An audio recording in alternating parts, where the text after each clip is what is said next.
We're an agricultural community. We're the farming community. We grow and produce all the food that people eat. And to not have emergency medical services available to the people responsible for putting food on our table, I think it's a real injustice. Lauren Still, the Glenn Medical Center's chief administrative officer, explained they were first notified of the issues with their critical access designation in December of 2024, and they're not the only ones, mentioning hospitals in Big Bear, King City, and Santa Barbara are also losing the designation that provides 101% of Medicaid reimbursements.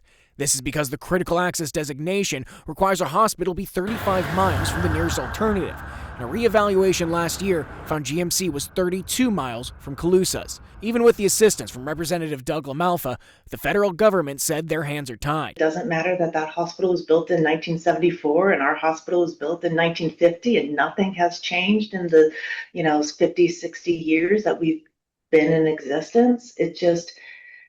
We shouldn't have had it in the first place, and they're correct about that. And now we have to figure out what's next. At its peak, over 250 people were employed at the medical center, although as it's approached the closure date, more and more staff have left, leaving them at just over 100 currently, and they served thousands more. While inpatient clinics are closing by the end of the month, they hope to maintain some outpatient care, and Willows Fire hopes to step up their medical ability by the beginning of 2026.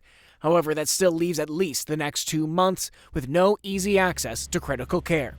Everyone's really quite scared, and I don't want to be alarmist, but it is very concerning. I live and work in this community. All of my friends and neighbors live and work in this community. It's impacting everybody. And just ask anyone. Everyone has a story about how Glenn Medical saved their life. I have a story about how Glenn Medical saved my life.